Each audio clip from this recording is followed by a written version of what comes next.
Hello guys, ഒരു ഞായറാഴ്ച ഒഴിവ് കിട്ടിയപ്പം നേരെ മാമൻ്റെ വീട്ടിലോട്ട് വിട്ടു. അവിടെ ചെന്നിട്ട് നേരെ വയലും കാടും ഒക്കെ തെണ്ടിത്തിരിയലായിരുന്നു പരിപാടി. മൈബൂസ് സിനിമയിൽ പറയുന്ന പോലെ ഇവിടുത്തെ സൺസെറ്റ് കാണണമെങ്കിൽ നേരെ വയലിൻ്റെ നടുക്ക് തന്നെ പോകണം. ഊട്ടിന് സായിയും കണ്ണനും വന്നപ്പോഴത്തേക്ക് അതിഗംഭീരം. നാല് വാക്കിന് തെക്ക് വടക്കൻ എങ്ങനെ നടന്നു. ആൾക്കാരൊക്കെ ഈ പിള്ളേർക്ക് എന്തെങ്കിലും കുഴപ്പമുണ്ടോയെന്ന് വരെ നോക്കി ഇന്നു. സത്യത്തിൽ നമ്മൾ നിൽക്കുന്നത് നമ്മുടെ വയലിലൊന്നും അല്ലല്ലോ, കണ്ടവൻ്റെ വയലിലല്ലേ. അപ്പം നോക്കിയില്ലെങ്കിലും അത്ഭുതമുള്ളൂ.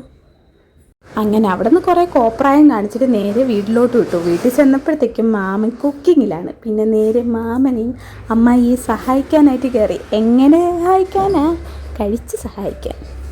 വെറുതെ അങ്ങനെ വന്നപ്പോഴത്തേക്കും എൻ്റെ മനസ്സിലൊരു കുറ്റബോധം. അങ്ങനെ ഞാനും കഷ്ടപ്പെടാൻ തയ്യാറായിട്ട് ഇറങ്ങി.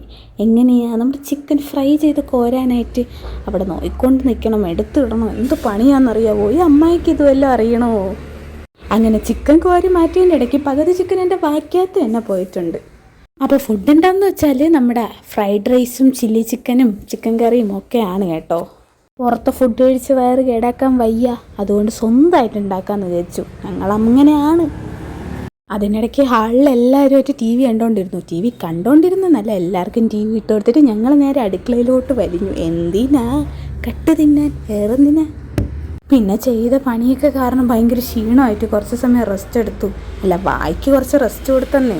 അങ്ങനെ പിന്നെ മാമൻ വന്ന് ഓരോന്ന് പ്രൊഫഷണലായിട്ട് ചെയ്യാൻ തുടങ്ങി ഗൈസ്. അങ്ങനെ ഫ്രൈഡ് റൈസും ചില്ലി ചിക്കനും ഒക്കെ റെഡിയായി. ഇനി കഴിക്കേണ്ട ആവശ്യം മാത്രമേ ഉള്ളൂ.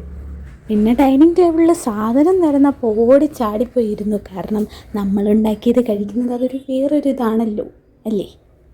ഫുഡ് അങ്ങനെ സെറ്റായി, എല്ലാവരും കഴിച്ചു. കിടിലൻ ടേസ്റ്റായിരുന്നു കേട്ടോ. കടയിൽ നിന്ന് വാങ്ങുന്ന പോലെയല്ല, അതിനെ കട്ടി ടേസ്റ്റായിരുന്നു. പിന്നെ നമ്മൾ നമ്മുടെ നെക്സ്റ്റ് കളിയിലോട്ട് കിടന്നു. എന്താ ചീട്ടുകളി തന്നെ. നമ്മൾ ഫുൾ പ്രൊഫഷണൽ ആയിരുന്നതുകൊണ്ട് തന്നെ ഞാനും അമ്പാടി തന്നെ എല്ലാത്തിലും ജയിച്ചു. ഇടയ്ക്ക് ചക്കിയാമ്മ സഹായിക്കുകയും ചെയ്തു. അപ്പോൾ ഇന്നത്തെ വീഡിയോ ഇത്രയുള്ളൂ. Bye guys.